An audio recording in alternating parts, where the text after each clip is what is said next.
넓은 세상이다. 여행을 다닐수록 점점 더 넓게 느껴진다. 그 넓은 세상에 매일매일 해가 뜨고 진다. 극소수의 선택받은 어떤 곳은 선셋 포인트라는 이름으로 수많은 사람들이 찾는 곳이 되기도 한다. 아름다운 석양은커녕 햇볕이 아예 닿지 않는 곳도 수두룩한 현실에서 그런 풍경을 갖게 된 행운은 신의 뜻이라 불러도 될 만큼 대단한 우연이다. 배낭여행은 재미있는 고생이다. 굳이 노력하지 않아도 여러 이야깃거리가 생기는데 그것들을 하나로 엮는 게 생각만큼 쉽지 않다.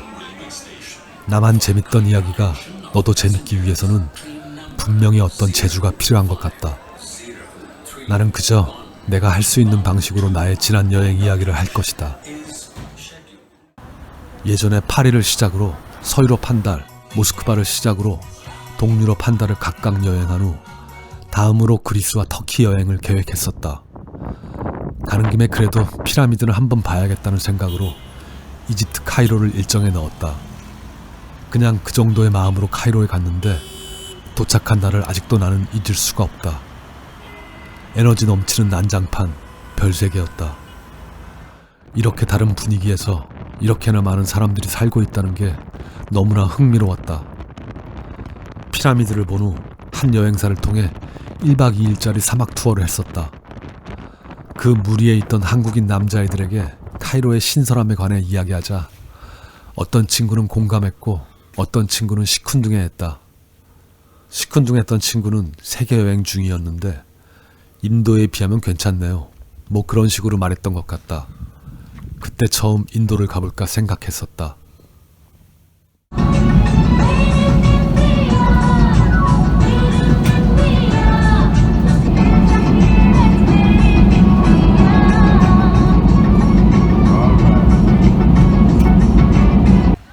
코로나가 유행하기 전인 2019년 10월에 뉴델리에 갔었다.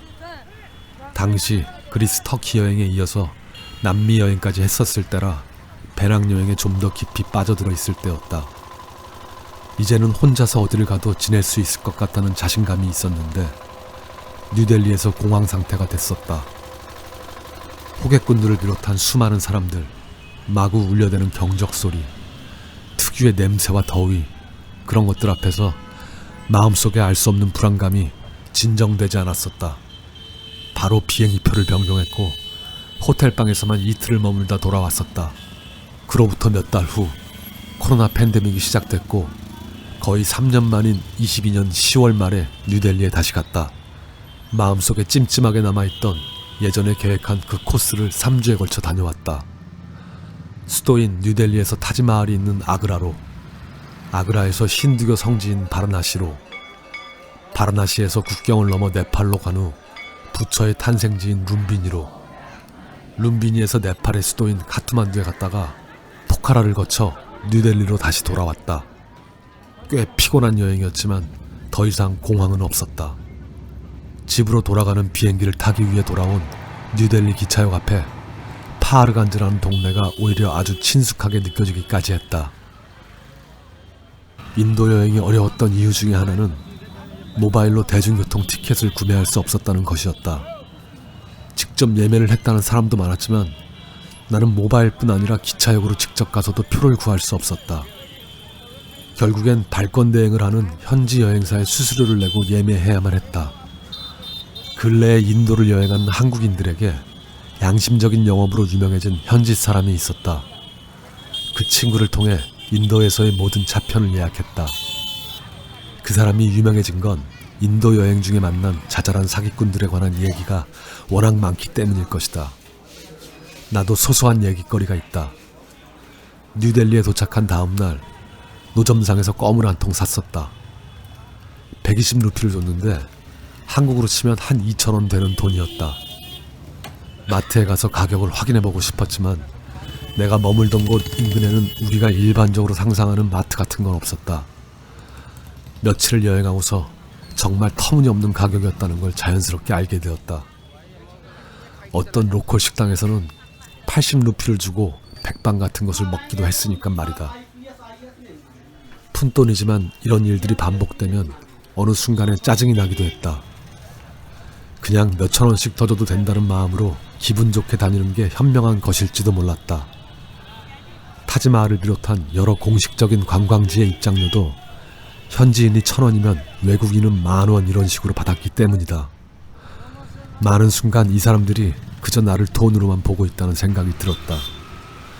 어떤 곳이든 관광객들이 돈으로 보이는 게 당연하겠지만 너무 투박했다. 뉴델리에 도착하는 시간이 늦은 밤이었다.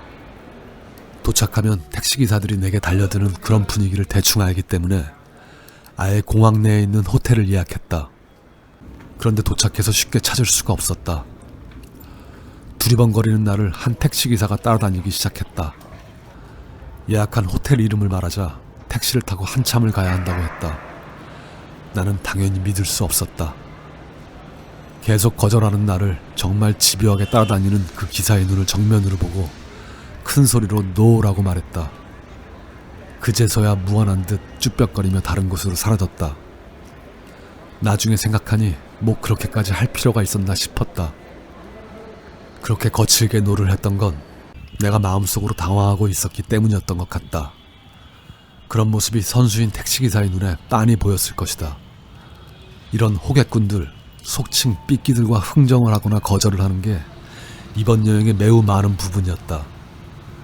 내가 일본 사람처럼 보였던 건지 가장 많이 들었던 말은 곤니치와였고 내가 가장 많이 했던 말은 단연 노였다. 여행이 며칠 지나고 한 100번 정도 노를 말했나 싶었을 때쯤 어떤 배타심 없이 좀 더 세련되고 여유롭게 노를 말할 수 있을 것만 같았다. No need guide. No thanks. Sorry. 여행 첫날 밤에 찾지 못해 난감했던 공항 내의 그 호텔은 알고 보니 제3터미널 근처에 이상한 곳에 있었다. 큰 국제공항들이 T1, T2 나뉘어 있듯이 뉴델리 공항 또한 그랬다. 택시기사의 말이 반은 맞고 반은 틀렸었다. 걸어서 가기엔 너무 먼 거리였지만 공항 안을 다니는 무료 셔틀버스가 있었다. 한 경비원을 통해 그 정보를 알게 되었다. 그런데 그 경비원에게 내가 예약한 호텔 이름을 말했을 때 그 호텔이 아직 영업하나? 너 예약했니? 뭐 이런 반응이었다. 셔틀버스를 타고 가까스로 그 호텔에 도착해서야 그 말들이 이해가 됐다. 5성급으로 크지만 낡고 관리가 잘 안 되어 있는 호텔이었다. 자정이 넘었기에 대충 씻고 자려고 하는데 이불이 축축했다. 욕실에서 큰 수건을 가져와 덮고 잤다. 다음날 아침 공항에서 시내로 가기 위해 지하철을 탔다. 여느 도시와 다르지 않게 공항철도는 모던하게 잘 되어 있었다. 가격도 저렴했고 더군다나 신용카드로 카운터에서 표를 살 수도 있었다. 그렇게 지하철을 타고 뉴델리역에 도착했다. 밖으로 나와보니 몇 년 전에 살짝 경험했던 강렬한 풍경이 펼쳐졌다. 아, 이게 인도였지. 말로는 차마 설명할 수 없는 정신사나움이 있었다. 예약한 숙소를 찾아 뉴델리 기차역을 가로질러 파하르간즈라는 동네로 걸어가면서 과연 혼자 이런 분위기에서 몇 주를 지낼 수 있을지 의심이 들었다.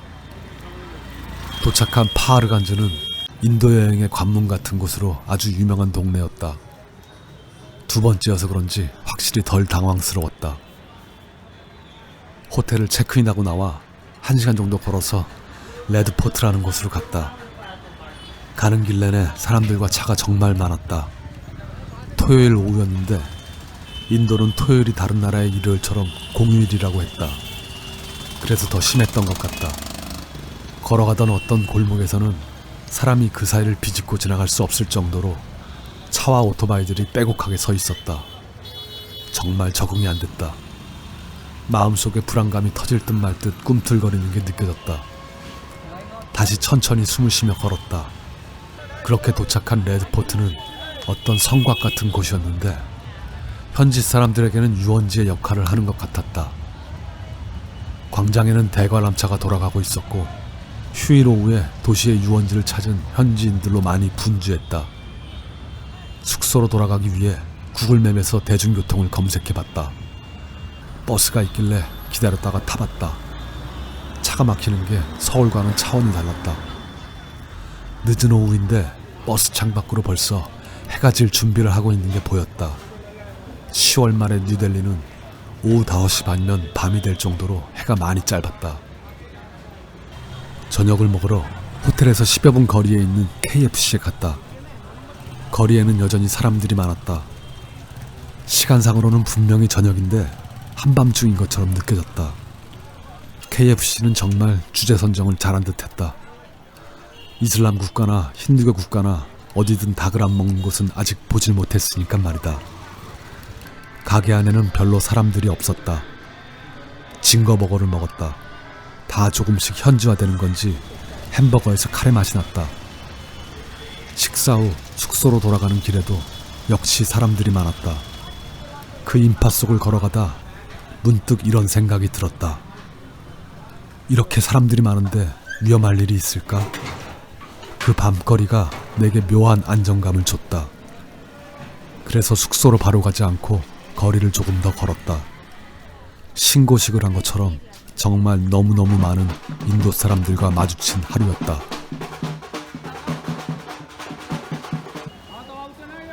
타지마할이 인도의 랜드마크이기 때문에 수도에 있을 것 같지만 뉴델리에서 애매하게 200여 킬로미터 떨어진 아그라라는 도시에 있었다. 나는 꼭 보고 싶다는 마음보다 그래도 한 번은 봐야겠다는 마음으로 기차를 탔다. 내가 원하는 시간대에 뉴델리역에서 출발하는 기차가 없어서 서울로 치면 남쪽 영등포역 같은 느낌의 하즈랏 니자무딘역에서 출발하는 티켓을 예매했다. 하즈랏 니자무딘이라는 역 이름이 특이하다고 생각했다. 이렇게 힌디어 지명이나 사람 이름은 너무 생소해서 잘 외워지지도 않고 한글화해서 발음하는 게 쉽지 않았다. 역으로 가기 위해 툭툭이라고 불리는 인도 특유의 노란색 미니 택시를 탔다.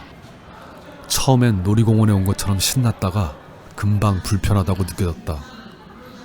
역에 도착해서 매점에 갔다. 간식을 잔뜩 사고 계산을 해보니 지난밤 노점상에서 120루피나 주고 산 껌과 많이 비교됐다. 현지 물가에 대한 감각이 조금 생기는 듯했다. 간식을 들고 말로만 듣던 인도 기차를 처음으로 탔다. 한 3시간 정도의 거리였기 때문에 내게는 누워서 가는 침대칸이 조금 과하게 느껴졌다. 도착한 아그라는 뉴델리보다 확실히 시골이라는 느낌이 많이 들었다. 역 밖으로 나가자 툭툭이 기사들이 흥정어로 다가왔다. 스스로 기준을 가져야겠다고 생각했다. 기차역에서 예약한 숙소까지 지도에서 거리를 잰 후 조금 더 준다는 마음으로 흥정하고 차를 탔다. 도착할 때쯤 툭툭이 기사는 더 이상 안으로 들어갈 수 없다고 하면서 큰 길가에서 내리라고 했다. 내려서 10여 분을 걸어서 들어갔는데 얼마든지 차가 다닐 수 있는 길이었다. 아차 싶었다. 이후부터는 흥정하기 전에 기사들에게 도착 장소를 아주 명확하게 이야기했다. 도착한 숙소는 낡은 호텔이었다. 와이파이가 잘 안 터지는 것까지는 이해할 수 있었는데 그냥 데이터로 쓰는 인터넷까지 불안정해서 아주 당황스러웠다. 그래도 호텔 옥상에 올라가면 멀리 타지마할이 보였다. 그 뷰 하나로 영업을 이어가는 호텔인 것 같았다. 자려고 하는데 또 이불이 축축했다.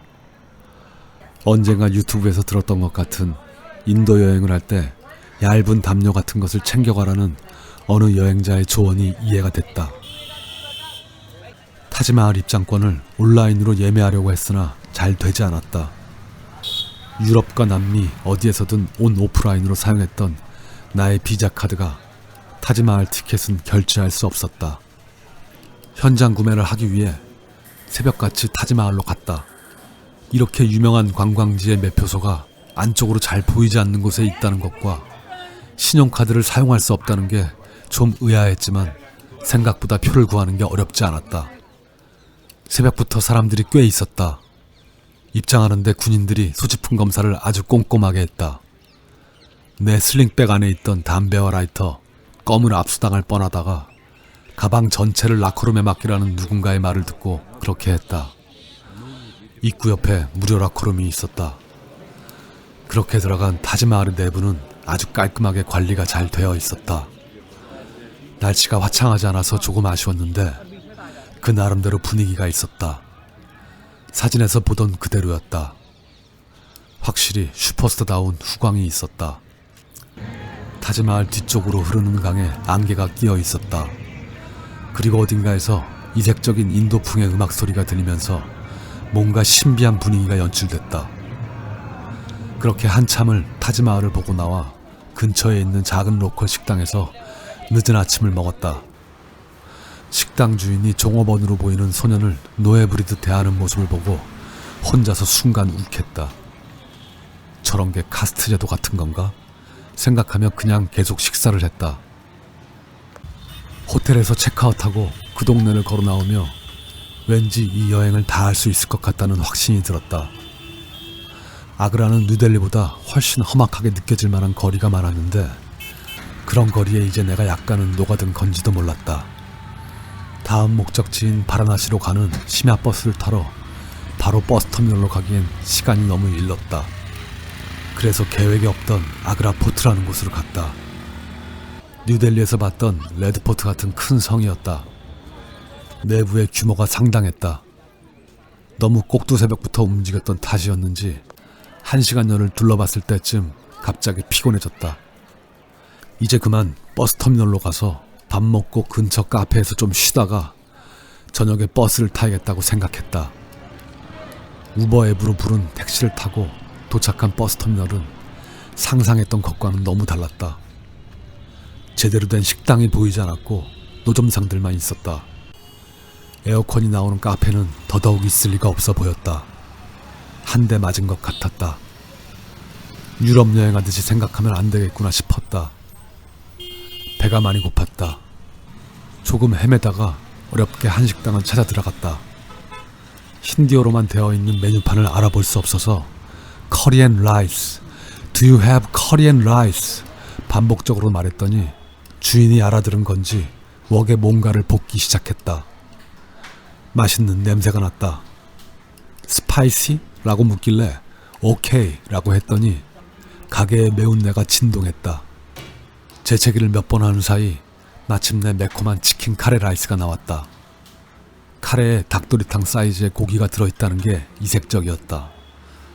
실제로 맛도 카레와 닭도리탕 그 중간 어디쯤에 있는 그런 맛이었다. 혼란스럽던 와중에 의외로 아주 맛있어서 헛웃음이 났다. 주인이 디저트로 말린 이파리 같은 것과 설탕 덩어리 같은 것을 주며 같이 먹어보라고 내게 권했다. 프레시민트 껌 같은 상쾌한 맛이 나서 아주 마음에 들었다. 나중에 서울로 돌아가는 날 뉴델리 공항 면세점에서 이것을 구하려고 했는데 사진을 본 면세점 직원이 재래시장이나 가야 구할 수 있다고 해서 아쉬웠다. 식당을 나와 저녁에 탈 버스의 탑승 장소를 정확하게 확인해야만 할 것 같았다. 버스 티켓에 탑승 장소가 터미널 근처에 어디? 이런 식으로 애매하게 적혀 있었기 때문이었다.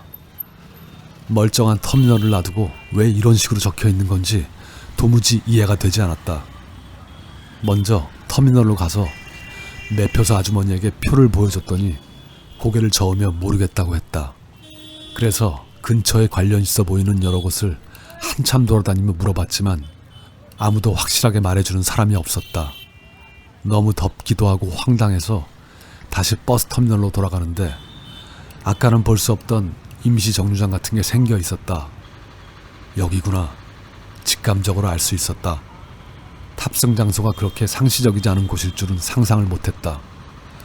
더군다나 위치가 옆에 옆 건물로 티켓에 잘못 적혀 있었다. 그냥 다행이다 싶었다. 구석에 앉아 버스를 기다리며 서울에서 챙겨온 물티슈로 먼지 투성이인 발과 샌들을 닦았다. 한참 있다 온 버스는 누워서 가는 방과 앉아서 가는 시트가 섞여 있는 특이한 버스였다. 내 자리는 위쪽 방이었는데 생각보다 편하게 누울 수 있었다. 덜컹거림 때문에 몇 번 반복해서 자다 깨다 보니 바라나시에 가까워져 있었다. 버스의 종착지가 시내에서 꽤 떨어져 있는 외곽이었다. 노란 툭툭이들이 이미 대기하고 있는 게 창밖으로 보였다. 비몽사몽간에 버스에서 내리려는데 샌들이 한 짝 없었다. 한쪽이 맨발인 상태로 일단 내려서 어떻게 해야 할까 고민하다가 버스로 다시 들어가서 천천히 찾아봤다. 갖가지 물건들로 버스 안은 정말 어수선했는데 엉뚱한 곳에서 다행히 샌드를 찾을 수 있었다.